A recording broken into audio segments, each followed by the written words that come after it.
What's up, everyone? Andrew from Nine Leaders, and today I'm really excited to bring you a podcast with a young gentleman I've known for a number of years who is doing amazing things with his partner down in the Eastern Cape, specifically around grassroots rugby. So, Barry Scharneck and Alex Floyd Douglas launched the Mzansi Rugby Academy at the beginning of 2020, and they have gone on to do amazing things already in the 18 months that they've been around. They really do embody and represent what Nine Leaders is about, is developing new and experienced leaders with the skills to take on 2021 and beyond. If this is the first time to the channel, welcome. It's great to have you. Don't forget to hit the subscribe button down below and smash the like button.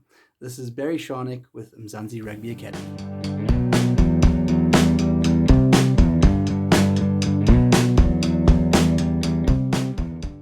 Barry Scharneck, welcome to Nine Leaders. It's good to see you, bud. Are you keeping well?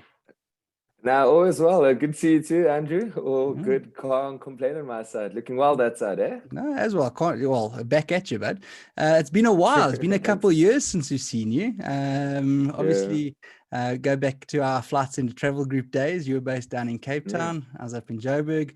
But you've got some really exciting things happening that you've launched in the last little while, over the last couple of years. So I really wanted to bring you on to talk about development, grassroots rugby, what you're currently doing with Mzansi Rugby Academy. But before we get into that, I do need to mention a little thing. I've had a Dalian on the show. I've had a Grey High School boy on the show. I've had a Queenian. Okay. And I've got the full collection of a Selbornian. What on earth? Does Selborne remember how to play rugby? Hey, man, I wish I could answer that. I mean, last Springbok was Brent Russell, so... But yeah, we'll accept the banter since Queens managed to bring Yao Penke into the mix. But got the word at least. It's always good to have that brotherhood. I've always emphasized that with guys leaving school. We've got the same values, the same morals. To tell you the truth, I was nearly a Queenian myself. Oh, you came to the dark side. Yeah, the Koopmans and the Haynes' toes, Linton Haynes, as well as Warren Haynes and them. Unfortunately, my mother knew I was not going to fit in at boarding school. I was too much of a mommy's boy, let's say. So she just said, nope, you're staying right here when we did the move from Cape Town to East London. But it's always good to have that brotherhood. I've always emphasized that it's not just about what happens at school, but the connections you have after school with the likes of your Dale, your Grey, your Selborne, Queens and St. Andrews. It's absolutely phenomenal. Absolutely. And I think you turn a corner and you find some Eastern Cape boy that's there wherever you go. We always seem to pop up wherever. The other thing is you also are an Arsenal fan, I believe. Now that's a big problem. I mean, it wasn't too long ago. I think we were the problem when we went to season unbeaten. But I think Arsene Wenger... That was back in the 90s. It was quite a while ago. Listen, neither of us can actually talk. As a Man United fan, neither of us are currently in the best of positions. We'll just keep quiet. I'm sure the fill-ins surprised you guys very nicely at Old Trafford. And you had a great result against Spurs. I think that's your solution to Ole. Yeah, absolutely. It's always good to have a derby win. That's the important part. Definitely. Yeah. But listen, to the point of the discussion is really around what you guys are doing. Yourself and Alex Floyd Douglas, obviously co-founders of Mzansi Rugby Academy. Incredibly exciting, the work that you're doing down there. So just give us a little bit of a background. What was the thinking behind founding it, starting this academy? What was the why? The why in starting the academy. Well, we literally became travelers. Alex, obviously, being brought up half and half in South Africa as well as the UK. So we've always had a passion for travel. Hence why I worked at Flight Centre and managed to see a lot of places. But rugby was always our passion. You can say she's a Soti or half Nachi because her dad's South African. Mom's British, so we always have to get that check when SA plays against England. You wear like a white jacket, but then when you send a selfie to the mom-in-law just to make sure, no, mommy, we're supporting England. But yeah, let's just say the jacket does come off. I can guarantee that. Fortunately, mom's not too active on social media, so that's a benefit. So rugby's been both of our passions. Even in our flights into days, I mean, we used to even like chat rugby almost all the time. But as said, Eastern Cape, it's home.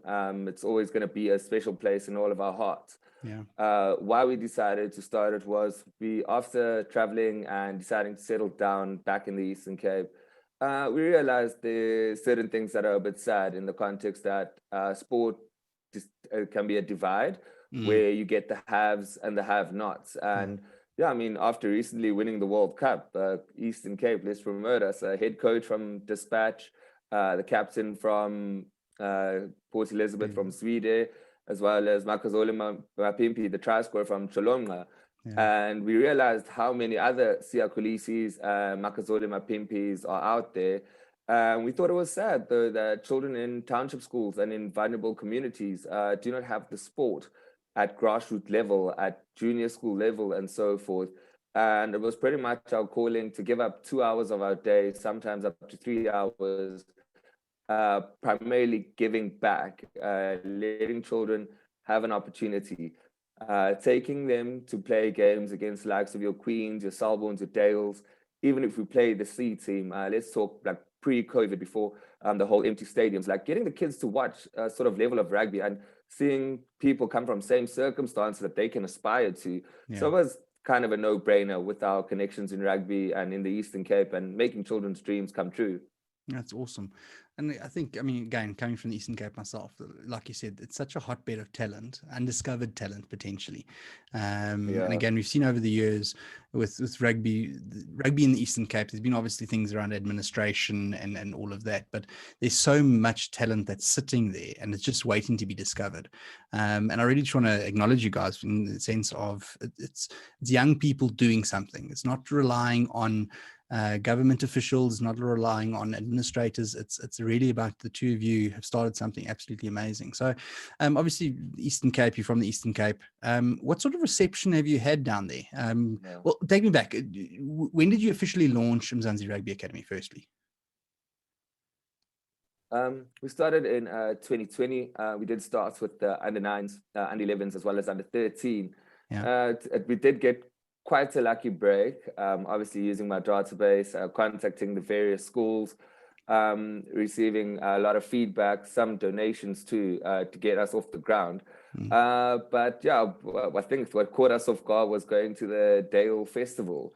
It was within not even about a month of operating, and getting these little township kids around Port Alfred, forming a huddle, and we're like, guys, come, we're going to Dale. And these kids are like, okay. And it's like, do you kids know Dale College? And I mean, Dale's what, an hour and a half away from Port Alfred, and these kids couldn't answer that. They said no. So then we had to kind of like get a bit deep, where we like, do you know Apelele Fasi? Do you know Skara and Tubeni? Like, Teram Tembu, we're going there. Like, we're not going to a place where little kids play rugby. We're going somewhere where, even, no disrespect, Port Alfred High doesn't have that caliber and rugby tradition. And for a lot of those kids, it was an eye-opener. They were super excited. The Dale Development Festival is absolutely amazing. A lot of schools from the surrounding areas do attend, in the Lallies respectively, as well as in the smaller sort of towns. But yeah, the kids were excited. And the minute they went down Queens Road and they saw the graveyard, then they knew, okay, now it's on. Now it's no longer child's play. And yeah, I wouldn't say when you involve the development, it's important about the experience. Got a poor record, my first 2 games in charge, 2 defeats, but what mattered at the end of the day was the experience. These kids went home, and even for some of them that do not make it in rugby, eventually that's going to be a story that they're going to tell their children, their grandchildren, and it's always going to be a great legacy to leave in someone's life. Absolutely. And again, to your point, it's really about just creating from the grassroots level, that understanding and the culture. And again, any sport, I firmly believe that any sport that from a team perspective, whether it's individual, that part the sport plays within an individual's development as they're growing up, especially at such a young age. You mentioned when you got getting off the ground, what sort of, obviously pretty much 2020 went straight into COVID. How's that impacted the plans that you've got for the academy? Yeah, it did have quite a negative impact. I think for children coming from vulnerable homes, obviously the township life is very different to the suburbs, but Mm. it did break our hearts shortly after that. A successful trip to Dale, informing the kids, listen, we are unable to continue, we're not allowed to gather. And yeah, I'm not going to play the pointing finger sort of game, but other sports, respectively, continued, such as soccer. And to explain to a township child that obviously rugby being part of a union such as EP that we fall under, and that we would get banned, if not arrested, as the coach and the founders, if we are partaking in their sport. So to break the kids' hearts, telling them that terrible news when COVID was still new and no one really knew what to expect, did take us back. Obviously having a little under 13 standing up saying, no, but they're playing soccer. It's like, yes, okay, but I'm not going to play the card of going to soccer and telling them to stop. Yeah. But yeah, it was a bit of interruption. We did lose a couple of players, but end of the day, we're happy children are playing sport. Children are distracted from the lifestyle. And if a child goes and plays soccer, even better for him or her. But yeah, it's something that we've always seen the positive. The kids came back when we were allowed to participate again. There was quite a few breaks. I mean, yeah, COVID interrupts it a lot. However, we know we're on the right track because the kids are coming back to us and still wanting to pursue their rugby dreams. That's awesome. So in that regard, what sort of level you mentioned under 19, under 13, is that your main focus from an age group perspective? So 2020, we started at under 9, under 11, under 13, obviously assuring that the child's playing in the right age group because that's what's important, and the regulations with rugby that children have to be confirmed with their birth certificates. Under 9 was a bit tricky. I think a lot of parents, especially with parents coming from a more soccer background, were not particularly comfortable in allowing their children to play rugby. So we decided that for 2021, we were going to expand to under 15. And 2022, we're going to expand to under 19. So yeah, we've had a lot of talents. I think we had about a few of our kids, 6 of them, getting chosen to go to the Grand Como trials. Unfortunately, that did get cancelled this year because of COVID. So yeah, there's a lot of interruptions, a lot of heartbreak, but I must say, the kids inspire us because when you're working in grassroots development, you're seeing the circumstances these kids live under, the constant disappointments, things that are out of our control as their coaches and as their mentors. The fact that they still come back with smiles on their faces, and when they get that ball in hand and they show their gears, it's absolutely phenomenal, very inspiring, and something I would probably never change for anything in the world right now. That's awesome. So it really is a passion project more than anything else. Yeah, 100%. I think where many people, especially in Eastern Cape, going back to the previous question, people tend to get misguided and misunderstood. When you're dealing with leaving a legacy in the Eastern Cape, EP Rugby Union, they're at the rebuilding phase, and it's probably not going to be something that's going to happen overnight, but over time, there will be the right individuals that are going to assist and get the team back up, because it is quite sad to see Border and EP competitive at under 19 level, Craven Week. However, at senior level, it's completely different.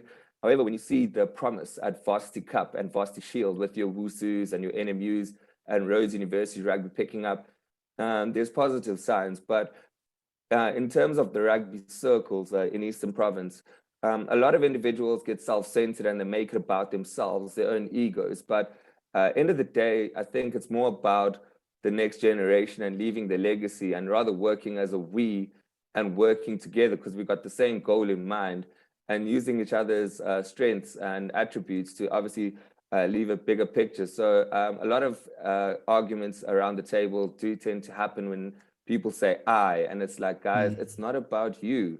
Let's think of the big picture here. Let's give these guys the best opportunity.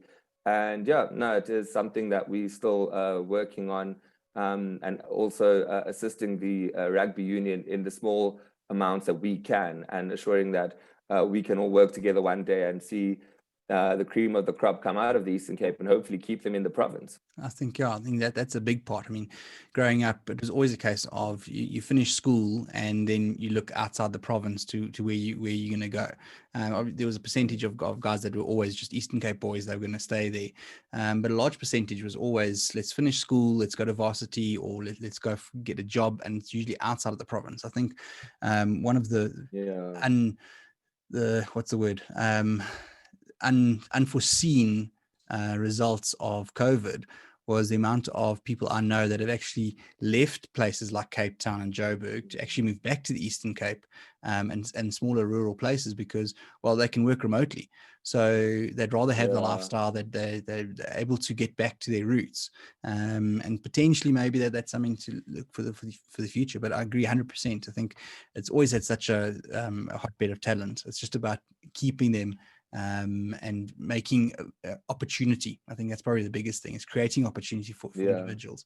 From a sponsorship side of things, you mentioned that earlier, when you got off the ground. How's that sort of, what is that sort of relationship with that investment? What do you need as an academy? How do you look for funding? How do you do all of that to really get your name out there and to see people and businesses investing in you? First and foremost, as anyone would see on our social media pages, we are very grateful for those that have helped us out and sponsored to date. For example, one of the highlights was the Kolisi Foundation sending us some Adidas kits. The beauty of that is, the story was, we actually didn't win the competition initially. There was something for Siya Kolisi's 30th birthday to win 30,000 Rand worth of Adidas merchandise. And we did a whole promo video. We kind of got the kids together and we said, come on, like, we can get our hero here. So let's get Siya to Port Alfred. And we sent him a personal message. Our video was quite good. Unfortunately, we did not win. And when we saw who they announced as the winners, it was a female rugby team in Cape Town, River Girls in Eerste River. And the beauty of that was, Alex, my fiance, and I, the two co-founders, we sat down and we said, listen, they needed it. They did well. Their video was convincing amongst all the entries. So let's give a shout out to them and say, well done. And within a week later, we got a DM saying, well, there's some leftovers, and if you guys are keen, to send us your postal code and everything. And while we were telling our kids we never won, but unfortunately, the lesson learned is you got to take defeats with grace and accept, and come back the next day and you will actually achieve something. A week later, all these kids got brand new Adidas jerseys, and these kids were like literally running around, and hey, there was a bit of battles where it's like, no, I want red, I want blue, and it's like, hey, good team, order, come on, everybody's gonna get. But seeing the smiles on some of the kids' faces was absolutely priceless.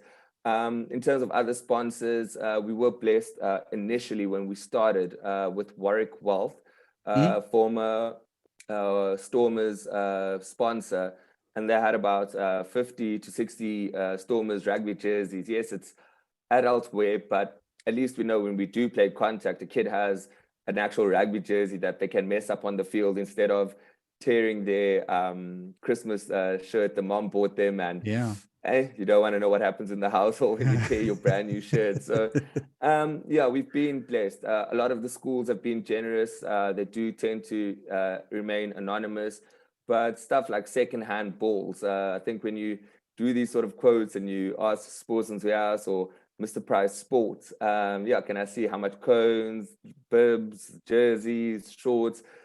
It's quite a large amount, and sport costs money. But today we've been very blessed. Sango Kamlashe, Varsity Cup winner, he donated some balls through one of his campaigns, as well as Mr. Price Sports as well. They donated us some balls. So to date, we've been absolutely blessed from a finance point of view.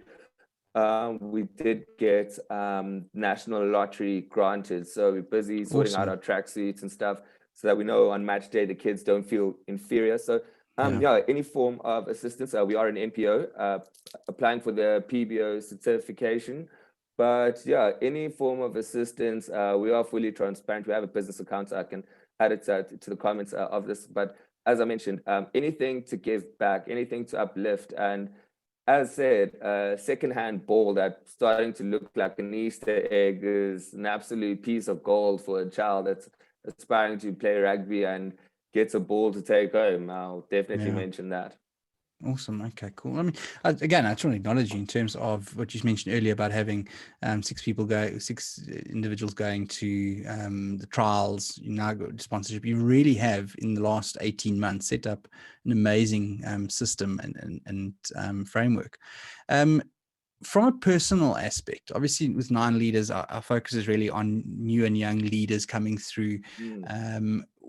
If you had to give advice, what are some of the challenges that you faced in establishing the academy, and sort of how did you overcome that? What is sort of the mindset that you had with this idea, firstly, of what you wanting to do, and then the actual practicality of actually getting it off the ground and going? What would you give advice to a young entrepreneur that is really starting out in life? For anybody that is young and out there, if you are looking to go in any form of business, if it's something that's a passion of yours, go out there and just do it. Even if it means you start with zero balance in your account, something where you can share a vision and you can express your vision and your passion to what you're trying to get to. Trust me, we also had it where people said to us, like, "Why Port Alfred?" And a lot of doubters. But end of the day, you just have to be that person that tends to close your ears and not listen to those that are doubting you. And if you see the light at the end of the tunnel, absolutely push for it. And as I said, like, there are going to be setbacks, there are going to be hurdles. When we started, there was a lot of animosity with the 2 adult rugby clubs, where they were assuming that they were entitled to our stuff, and they were trying to like make life difficult. And yeah, sometimes we know when your opponents do come to you, like I said, like, rather get people to sit down, discuss matters. Yeah, secret strategy, keep your friends close, keep your enemies closer. When we got the Mr. Price handout, we were like, cool, how you guys doing? Here's 2 brand new rugby balls, so you guys enjoy it, hey? Like, all the best, like, thank you. And yeah, sometimes, it's just kind gestures, reaching out the olive branch, trying to like make peace with certain individuals that are maybe naive to what you're trying to achieve. But as said, if it is something that's your passion, put all the energy out there, keep a positive mindset, and just know that you are going to be there. It's just a matter of when. Additionally, take efficient breaks. Do not get too consumed by one thing, putting all your eggs in one basket and trying to focus primarily on the task at hand. Sometimes, I mean, that's the blessing of being in the Eastern Cape. I don't know where you guys go in Joburg, but take a drive to Hogs Back for a weekend, kick your shoes off, drive to a place like Coffee Bay and just, just get some form of serenity, no cell phone reception, and just get somewhere that you can sit down, reflect. And when you go back to where your life is with your business, you always come back feeling fully more energetic and obviously more excited to continue what you're doing. Absolutely. It's great. It's great advice. And I love the fact that you've got that balance in terms of being driven, being passionate, getting it off the ground, taking no prisoners, doing what you need to do, but then also having that balance of going, okay, there's downtime that is needed. What's sort of your vision long term? Where do you see the academy going? You spoke about the last up to about 2022, where you've got the under 19s now potentially. What would your ideal be if you had to look back 50 years time? What would that legacy be that you spoke about earlier for Mzansi Rugby Academy? The legacy is just obviously to use the sport to obviously give back, and most importantly to empower and uplift the community. I think for a lot of people, especially coming from a small town, and I've had the experience of growing up in East London, seeing some of the top rugby schools in the country, going to Cape Town, obviously getting exposed to that.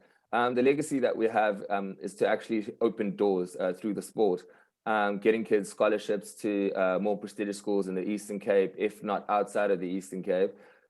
Just a small spoiler, on the 9th of October, we have JP Boys High. Former Dale first team coach Carl Spillhouse, I'm not sure if you recall him, but he's sending a few coaches down to do a workshop. We do have a few exciting, talented players that hopefully, if they can show on the day that they are worthy and they will be an asset to JP, they could get a scholarship. But more important, just to be a feeder, get that Springbok in the mix, and then let's see. We'll have box tickets at the presidential suite in Twickenham in a few years. Now I'm just teasing, but as I said, coming from a town that's never had a Springbok, we just want to be that legacy so that when that person goes back to his home, he can always inspire the next generation, and people can see the structure that we implemented, and that one day we can sit back and say, continue, let's assist, and let's make sure that our guys get a fair opportunity and get given the right guidance so that when they finish school, doors open to the likes of your Varsity Shield or Varsity Cup, and just make people achieve their rugby dreams. I mean, it's impossible until it's done. So that's pretty much our motto on this side. That's awesome. Listen, you guys really do inspire me. Again, from what you've done over the last 18 months, to the vision that you've got, how you implemented it, you've done absolutely phenomenally well. So really, really well done. From our side, what I'd like to do is, from 9 leaders, we want to donate 30 caps with your guys' logo and everything on. So we'll chat afterwards just around the do's and whatever you're needing. But we'd like to make a gesture just to help support you guys. Obviously, it's not about just talking; it's about doing. So we'd really like to do that for you guys. Thank you. And listen, all the best. It's like I said, it's incredibly inspiring what you're doing. I'm going to follow you closely, and let's get that first Springbok into the mix as soon as possible. Huh? Yeah, definitely. I think they need some Queenian spice there. So if you come down for a weekend, you must show them the Queen's sidestep there, all the way from the Rec, known as the House of Pain. Listen, I'm the worst one to do that. Are you mad? There's a lot of no, it's surprising, eh? Like coming from Selborne and you're playing a bit of warm-up touch rugby, and you actually intercept the ball, and you're like, "Hey, little kid, why did you do that?"